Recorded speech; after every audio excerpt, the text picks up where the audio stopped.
Санжаач Одлыг хар тамхи хэрэгэлсэн байсан гэдэг мэдээлэл байгаа. Энэ тал дээр та тайлбар өгөөч. Би мэдэхгүй байна. Та нар тэрийг шүүхсэн.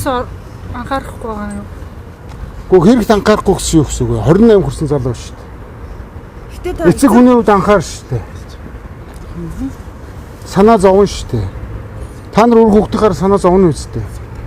70 хүрсэн хөгшүүл хүртэл 50 60 та хүүхдүүдийнхаар санаа зов сууж идэв үстэй. Гэхдээ энд басны хүний эрүүл мэндийн асуудал яригдж байгаа шүү дээ. Тэгэхээр та энэ асуудал дээр нь ямар байр суурьтай байгаа вэ? Хохирогчийн үед одоо би эцэгтэй нь уулзсан эрүүл мэндийнх нь төлбөрийг төллөө анхаарлаа тэр хүүхдийн эрүүл мэндийн төлөө анхаарья гэсэн.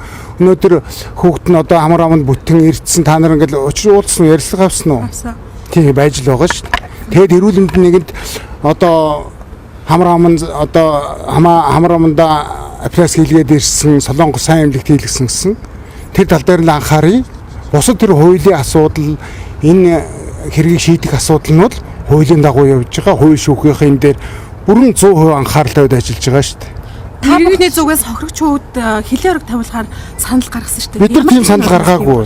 Мөрдөн байцаагч нь гаргасан шүү дээ. Хохирогчийн аав нь болохоор төрийн өндөр албан тушаалтай байсан хүмүүс ерөөсөө биднээс өөрчлөлт гуйгаагүй те. Энэ хүмүүст ер нь өөрчлөлт гуйх гэдэг тийм ёс зүй байна гэдэг мэдээлэл. Одоо ааваас нь би одоо тасцуугийг тань угаасаа урд мэднэ. Би очиод хэлээ за 28-т хүрсэн асал хүрсэн залуу. Нөгөөх одоо залуу нь 24 тавтай хүмүүс хэд 3 дүү залуу шиг байлаа. Энэ асуудлууд ийм асуудал болж хоорондоо зодтолчээ. За тэгээд зодтолсон шалтгааны та нар одоо мөрдөн байцаах үйлчилгээ явьж байгаа учраас би энэ дээрх юм алга. За тэр найз охины оролдоод мессеж өчээд ингээл ихэлсэн гэж манай залуу тайлбарсан. За тэр нотлох байр тэр видео өчлөгнөр бүгд байж байгаа. Тэгээ найз охин одоо тэр янз бүрээр оролдоод доктор нь одоо ямар ч ир хүн бас нэг дуртай байхгүй л гэдэг тийм ээ. Тэрнээс болоод би муудалц сайдалцаад гараад ингээд одоо болсон юм байна л гэж ойлгож. Ямар шалтгаантай байсан хүний эрүүл мэндэд ноцтой хохирол учруулна гэдэг юм буруу үстэй. Гэхдээ хэн зөв гэж хэлв? Би эцэгт нь очиод уужилт гуугаад эрүүл мэндийн төлбөрийг ингээд төлөе ингийн анхаарлаа тавилаа. Одоо энд бүрэн одоо хамар ам нь одоо тэр мессежд ороод ирж тэгээд миний хийж чадах ажил ингээл уучлалтаа гуйсан.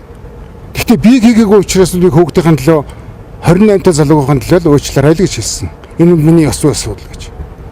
Тэгээ одоо надад өөр юу гэсэн? Шүүхээс удаа дараа Санжаач Одлыг судлах санал гаргаад байна. Гэхдээ тэр шүүгчдийн хуулийн дагуу гаргаж байгаа шийдвэр. Та бүхний зүгээс үүн дээр одоо санал гаргах нөлөөлөх зүйл байгаа даа нөл гэж хартаад байна.